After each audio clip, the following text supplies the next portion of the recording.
It is a very practical verse, and it comes from the 4th canto, 19th chapter, and the verse is 34. 4:19:34. I will chant it, and then we can read the translation. Om Namo Bhagavate Vasudevaya. Om Namo Bhagavate Vasudevaya. Om Namo Bhagavate Vasudevaya. Om Namo Bhagavate Vasudevaya. Om Namo Bhagavate Vasudevaya. Om Namo Bhagavate Vasudevaya. Masmin Maharaja Kritasma Chinta. Masmin Maharaja Kritasma Chinta. Nishamayasmad Vacha Adritatma. Nishamayasmad Vacha Adritatma. Yadhyayato Dhaiva Hatam Nukartum.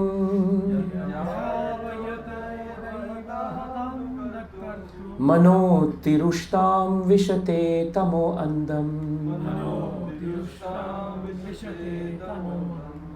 Let's repeat the translation. My dear King, do not be agitated and anxious because your sacrifices have not been properly executed due to providential impediments. Kindly take my words with great respect. We should always remember that if something happens by providential arrangement, we should not be very sorry. The more we try to rectify such reversals, the more we enter into the darkest regions of materialistic thought. Let's hear Srila Prabhupada's purport. Sometimes the saintly or very religious person also has to meet with reversals in life. Such incidents should be taken as providential. Although there may be sufficient cause for being unhappy, one should avoid counteracting such reversals. For the more we become implicated in rectifying such reversals, the more we enter into the darkest regions of material anxiety. Lord Krishna has also advised us in this connection. We should tolerate things instead of becoming agitated. It's a very nice line. We should tolerate things instead of becoming agitated. Om Ajnanatimirandasya Jnananjana Shalakaya Chakshurun Militam Yena Tasmai Shri Guruve Namaha. This verse is spoken by Lord Brahma, and he's speaking actually to an expansion of the Supreme Personality of Godhead, Prithu Maharaj. Prithu Maharaj was very upset, and he was upset actually with Lord Indra, because Indra was the owner of the 100 Ashwamedha sacrifices, and nobody had ever had Ashwamedha sacrifices totaling 100. The only person who was coming close to doing that was Prithu Maharaj. And on his 99th sacrifice, Prithu Maharaj was continuously stopped by Indra. In order to successfully finish the Ashwamedha sacrifice, there is a sacrificial horse that must be put into the sacrifice. And this horse is very important. Otherwise, the sacrifice is not considered complete. Every time the horse was ready, Indra would come in the disguise of a sannyasi, and he would take the horse away. And every time the soldiers of Prithu Maharaj wanted to stop or see who it was that was doing it, when they saw a sannyasi leading a horse away, out of respect and Vedic custom, they felt we cannot harm a sannyasi. He is in the renounced order of life. Therefore, they let him go. This happened many times. And every time, Indra came in a disguise of a different sannyas. You know, there are different kinds of sannyas ashrams, right? They have different looks and different... So he tried all of that. And it came to a point where Prithu Maharaj became very upset, because he realized that this person who's doing it is not a sannyasi actually. It's a devata. And yet he's performing his actions in such a way that he doesn't want me to finish my 100th Ashwamedha sacrifice. And Prithu Maharaj felt that Indra was driven by envy. He was driven by desire to be at the top and unchallenged. Therefore, he was actually driven by jealousy. So at that point of time, Prithu Maharaj decided, let me kill Indra the next time he comes to take the horse. But he made his intentions known to the Brahmanas because they were ready with the Ashwamedha sacrifice and they were chanting the mantras. When the Brahmanas heard it, they also felt we must counteract this reversal of fortune. Indra taking the horse away was a reversal of fortune for Prithu Maharaj. You know, sometimes you're going in a certain way and everything seems like it's going fine. It can be anything. But suddenly something or someone or some circumstance comes into your life and they turn it around. And you want to counteract it. Or sometimes you want to counteract the person. Sometimes you become angry. And anger itself is a counteraction. We forget that anger is a counteraction. So Prithu Maharaj became very angry and he decided that he would do that. So he told the Brahmanas, continue, I will get the horse back the next time. The Brahmanas heard that and said, Prithu Maharaj, why should you bother to fight with Indra? Don't waste your time. Better we do it. Because we are very powerful. We don't even have to fight with him physically. Right? Just by powers of the mantras, we can annihilate a person. So the Brahmanas forgot the purpose of the sacrifice. The purpose of the Ashwamedha sacrifice is Samsiddhir Haritoshanam. Is actually to please Vishnu. All yajnas are meant to please Vishnu because another name for Vishnu is yajna. Any yajna that you start anywhere, if you know your mantras, you'll realize at the end of the mantras are all appeasing Yajnapati, who is the proprietor of the yajna. And that's Krishna, that's Vishnu. But the Brahmanas themselves forgot the purpose of what they were doing because they were counteracting the reversal. Instead of tolerating it, they became agitated. When you tolerate, you don't counteract. You understand things in their perspective. And instead of wasting time counteracting it, you find for solutions which are more Vedic or which are more amenable for you to remember Krishna, but not to forget him. So the Brahmanas then sat down and started chanting the wrong mantras. Mantras meant to annihilate Indra. As they were doing that, Indra was coming and Brahma came. And Brahma saw what was happening and he told the Brahmanas, please stop, don't do this. Have you forgotten the purpose of the sacrifice? This sacrifice is not come upmanship, whether I will get the 100 or you will get the 100. We have lost sight of the goal of life. So you are Brahmanas. You shouldn't be using mantras to kill people. You should be using mantras to remember Krishna. So stop it. Then Brahmaji turns to Prithu Maharaj. And then he tells Prithu Maharaj, you have also lost the plot, so to speak. Because you have not understood the purpose of the sacrifice. This is not a competition. You know, reversals in life always happen. And very often reversals happen to devotees. Look at Bhagavatam. Every devotee suffered reversal in their lives. Look at Parikshit Maharaj. Such an amazing king, Mahabhagavat, cursed to die in 7 days. Did he counteract that curse? No. He embraced it, he tolerated it, and he used it as the platform for remembering Krishna. Look at Bhishma Dev, Mahajan. Such a difficult life he led, all through his life. He had to give up his claim to the throne, which was rightful. He had to give up so much so that the Kuru dynasty should continue. And at the end, he was maligned by Duryodhana. He was always made to feel that he was always favoring the Pandavas. He was made to feel like he was living off the Kurus, the Kauravas, but he was favoring the enemy.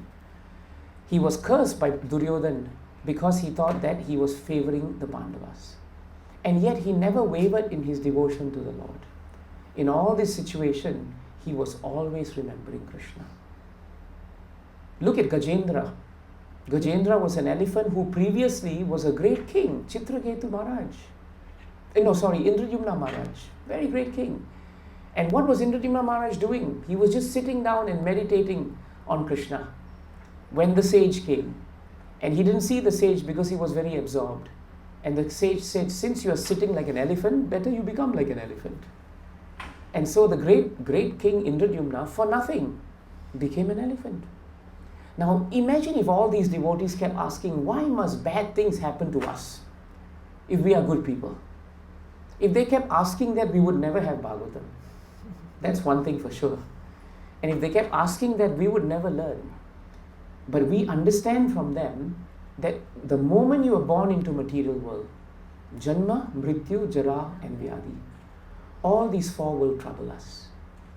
And if not these four troubling us, there will always be the threefold miseries. Miseries caused by others to us. Don't you find that happening very often in Kali Yuga? You could be doing something very quietly on your own and someone will come into your life and just harass you. Sometimes we are harassing others and we don't even realize that. Then the other kind of misery is misery caused by ourselves to ourselves. Misery caused by the mind. We speculate, we think ill of people, we draw up conclusions, impressions, and we become disturbed. That happens. And then misery is caused by forces of nature. We have no say over that. If the global warming is going to reach a point of no return, what can we say now? If earthquakes are there, volcanoes are there, eruptions are there, what can you do? In the face of these forces of nature, you are helpless. Helpless. In the face of the force of the mind, you are helpless. So these devotees showed us that in the difficulties, first of all, they show us one thing. It is surprising in your life if you don't have difficulties. We would be surprised if you don't. The second thing we should remember, difficulties will take different forms with different people. The third thing we must remember, no difficulty is lesser than another difficulty. For a child who hasn't sat for primary 6 PSLE, for example, the primary 6 PSLE exam is a mountain to cross. For us who have finished our O levels, A levels, done our university, we'll think, what is O level? What is primary 6? Forget it. Don't worry about it. But for that child, that anxiety is real. It's real. It's relative. But don't think it is illusory. It is real. If someone is going through a difficult time, you cannot comfort them by saying what you're going through is Maya. It doesn't exist. If someone slapped you, you'll feel the pain, right? You won't say, Prabhu, it's just Maya, Prabhu, I didn't feel it. You feel it, they'll slap you again. So we cannot say that the sufferings are not there. They are there. But we have to accept it. And those who are suffering, we must be compassionate to them. We must understand that their suffering is real. That is the business of a Vaishnava. And what can we do to alleviate their suffering? Give them Krishna. Make them understand that the purpose and the scheme of this material world is that everyone without exception must suffer. It's only a question of which life you suffer and which life you don't suffer. It's only a question of when the cup runneth over and when the cup is still empty. That's all. But it's going to happen. It is going to happen. Either disease will catch you or the body will trouble you. Today, mental wellness is a problem. The mind challenges you. And if you're old enough, then you know how your body is giving you trouble. So many problems are there. Those who are in school think if I start working, I'll be very happy. Those who are working will tell you, no, keep studying. I wish I could keep studying. Those who are in one profession will say how nice the other profession looks. Prabhu, you're looking very peaceful and smiling all the way. I look at Dipanshu Prabhu, I say, he's smiling all the time. Only Mataji, his wife, knows what time he's coming back in the night after work, isn't it? So we don't know. We don't know. So because we don't know, we think others are not suffering. But actually everyone, without exception, is suffering. That's very important. And the second thing we should remember is that when we are suffering, this is an opportunity for us to increase our remembrance of Krishna or to decrease our remembrance of Krishna. All the great devotees, when they were put to the sword, or put to the test, so to speak, they increased their devotion to Krishna. They took solace that Krishna is there. Look at the Pandavas. The Pandavas were the nearest and dearest to Krishna. But you could write books and books about the sufferings they went through in the Mahabharata, isn't it? They had no end to their sufferings. Did they ever curse Krishna? No. They felt in all these different sufferings, at least I can remember Krishna. Isn't it better? Kunti Mata says that in her prayers. That better, give me all the sufferings. Let the calamities keep coming. Because in the calamities, I can remember you more. So it's a paradigm shift. Spiritual way of accepting reversals in life is very different from the material way of looking at it. The material way looks for material solutions. But Prahlad Maharaj has said, Dukkhaoshadam tarapi dukkha matadiyayam. He has said that the material solutions that we try to find very often can become just as problematic, if not more problematic, than your material problem in the first place. Simple example, you go to doctor will tell you, I'll give you a medicine to treat your problem, but I have to give you another one because when you take this medicine, you get too much gastric. So I'm going to give you something for the gastric. And the more complicated your problems become, you'll find doctors from all different specialties just fighting to keep your body alive. Because if I do something for the kidney, the liver has a problem. If I give too much something, the heart rhythms are going to be off. I mean, I have doctor friends, and in law we do medical negligence all the time. And we find this to be a major problem. Solution after solution, providing more and more problems. Ultimately, the body has to end. That's why Srila Prabhupada was asked, in Calcutta, he was asked that in this world, right, in India especially, the journalist, I think, was either Western based or Western educated. And he was quite mocking. He said, Prabhupada, in the Western world, mortality rate is so low. In Calcutta, in India, mortality rate is so high. And Prabhupada very coolly said, mortality rate is always 100%. Think about it. Mortality rate is always 100%. Because whether you live long or not, you're going to die. That is certain. It's just a question of when. When. So the reversals are going to come. It's just a question of when. But it doesn't mean that your whole life will have reversal. It's up to your mind, it's up to your heart to embrace it. Find the proper way. Krishna always shows us a way out of reversals. But we must tolerate it and not be agitated. So that's what Brahmaji told Prithu Maharaj. Why are you so worried about whether you got 99 or 100? It doesn't matter. The important thing is, are you remembering Krishna? So then he told Prithu Maharaj, leave it now. Let Indra be the century king and you just be 99. But whatever merits that he is going to get from 100, you will get in 99. And Prithu became peaceful. And the sacrifice went very nicely. So Prabhupada says here, a very practical point. Sometimes when we take up spiritual life, it's all honky-dory. And we think when we take up Krishna consciousness, what will happen is that, spiritual life, everything will be good. I'll get a raise in my salary, my job promotion is going to be there. I'll get a good wife, the wife will get a good husband, the children will be perfect, they're all flying in the air. But it doesn't happen. The reality is, we all come with material baggage, right? At the moment, we all are looking very, very sadhu. But outside of this, only you and I know who we really are and what are the challenges. Ladini is laughing. Huh? Are you very sadhu, Ladini? No. No, okay, fine. She's the only one admitting to it. But that's the truth. What Ladini is saying is correct. Everyone is struggling to become sadhu. But it's a journey. Spiritual life is a journey. You'll have so many ups and downs. But the question is, will you remember Krishna? Will you create an atmosphere in your house that allows you to remember Krishna? That is in your hands. You could either create an atmosphere where you do not remember Krishna, which means your reversals are very difficult to tolerate, or you could create an atmosphere where you can remember Krishna and the reversals become easier to tolerate, because Krishna will give you the strength to be able to tolerate these conditions. You may think, on my own I have no strength. That is the prayer of the devotee. The devotee says, on my own, my Lord, I have no strength. But you are the source of my strength. In Bhagavad Gita 10th chapter, Krishna says that I am the source of all strengths. Bala balavantam. I am the source of all strengths. Therefore, whatever strength that we need is coming from Krishna. Paurusham Rishu. I am ability in man. Whatever ability that you have to do anything is actually coming from Krishna. So what right do we have to think that we are very good? It's all His. That way, a devotee becomes peaceful. Jai Grantaraj Srimad Bhagavatam ki. Are there questions on this point? Because it's a very difficult topic sometimes. Yes, Prabhu, you can start the ball rolling.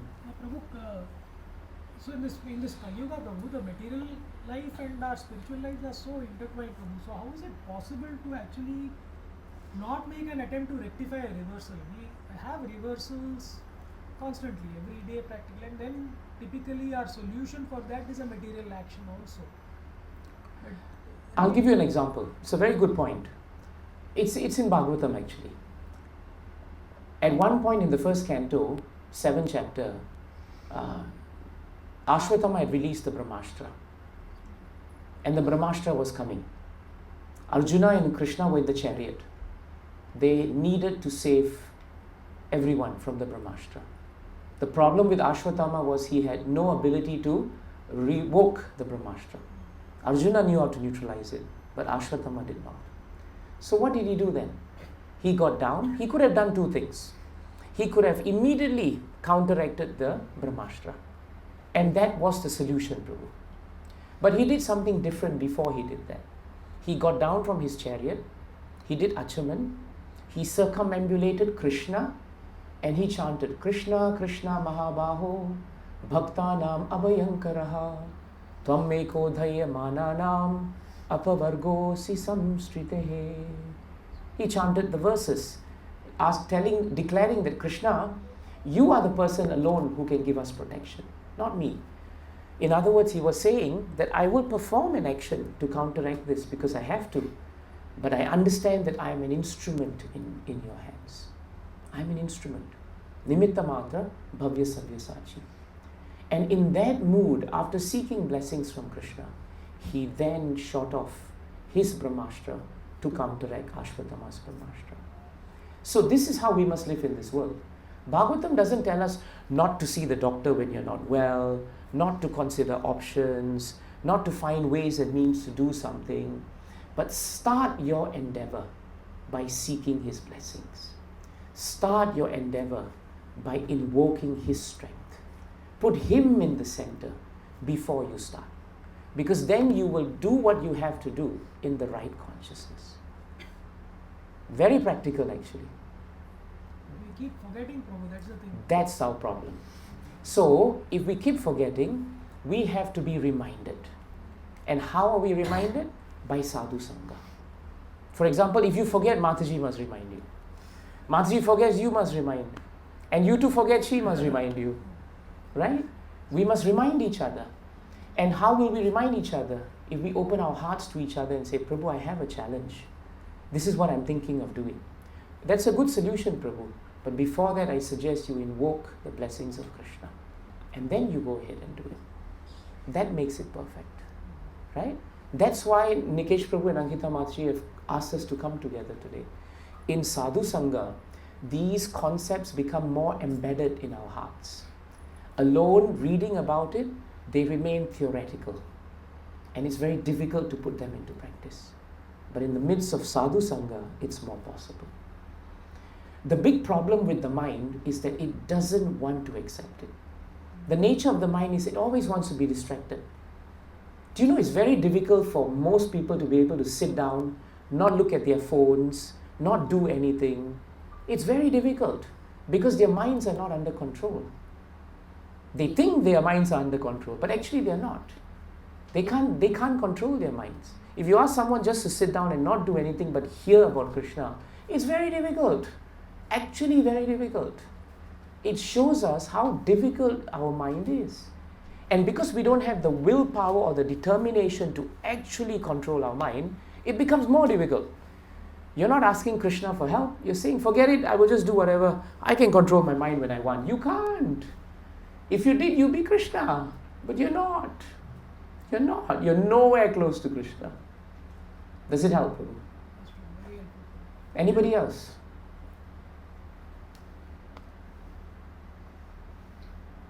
Yes, Prabhu. Brahmaji prays this, Yes.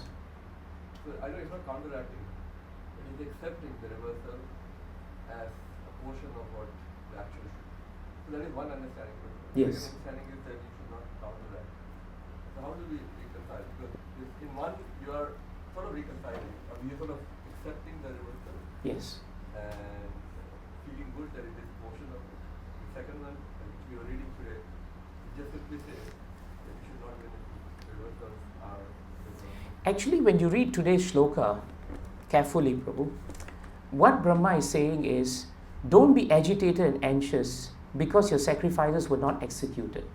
So he's telling him not to feel anxious because you couldn't finish. Then he says, if something happens by providential agreement, you want to do something, it doesn't happen, don't feel sorry for it. In other words, don't lament.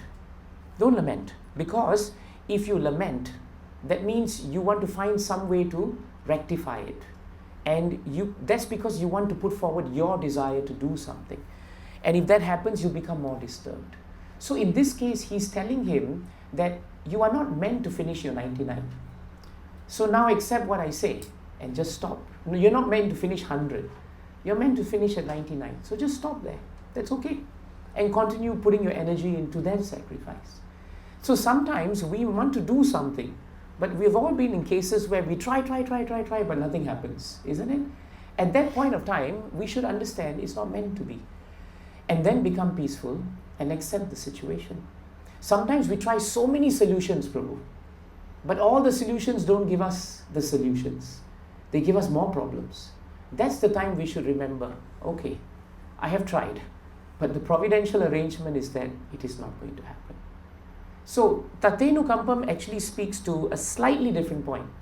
It speaks to the fact where the devotee says that all the difficulties are coming on my account.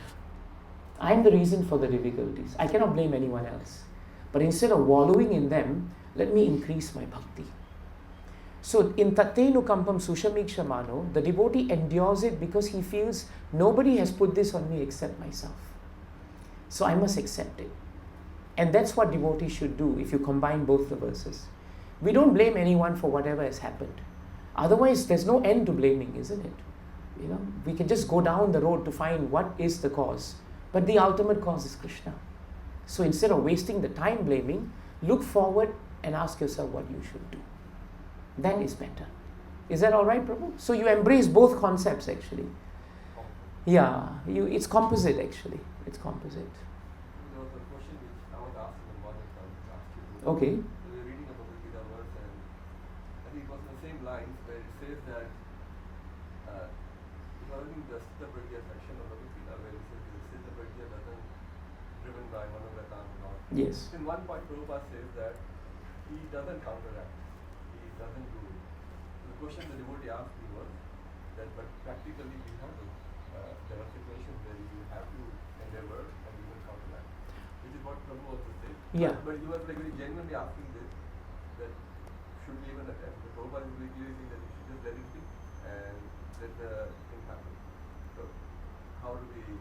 I think when you look at Bhagavatam, you'll find that devotees are generally very dynamic in what they have to do. Prahlad Maharaj tolerated so much of difficulty from Hiranyakashipu, but he kept finding ways and means to tolerate it, but continue with devotional service. But sometimes we may be placed in a position where materially we may have to take care of our children's studies, or some medical issue is there, and we need to perhaps go for an operation or check on that. Those are practical things that we have to do. It's part of our dharma. But always bearing in mind that at some point of time, if it doesn't work out, it is what Krishna wants. But a devotee is not resigned. Resignation is a sign of weakness. The devotee doesn't just drop dead and say, oh fine, nothing is going to happen, we don't do anything. No, devotees are very dynamic. Imagine if Prabhupada had just dropped everything because the League of Devotees didn't work, or so many so much obstacles were there, we wouldn't be here today. So there must be a balance. A devotee must have the mindset that finally Krishna will decide, but I will try until I cannot try. But I will not try from a material way of thinking, but I will try in the sense that it is my duty to try until there is no longer any scope for trying. That's what we should do. And it varies from circumstance to circumstance, but it's a basic principle. Is that helpful? Prabhu, the 99 sacrifices also that also happened by providential arrangement only. So, was there any hint of pride in Prithu Maharaj from them? Why do you say the 99 sacrifices happen by providential arrangement? As in, Krishna allowed it. Yes, Prabhu. But Krishna allows everything, Prabhu. He allows you to speak to me now. Yes, Prabhu. So we know that, every endeavor requires His sanction. That is a given. We just have to be mindful of it. We have to be mindful of it. Endeavor is very much needed. We have to work hard, we need our promotions, we need to be the best in our work. We need to. It's part of your job scope. If you become sannyasi, you cannot say, I'll become a third grade sannyasi, isn't it? You have to be the best sannyasi you must be. Imagine if you say, Prabhu, I'm very detached. I'll become a devotee. I'll become a useless devotee. Because, I'm not attached to being a great devotee. People will say, oh, but you're having ambition. That's not the word we use.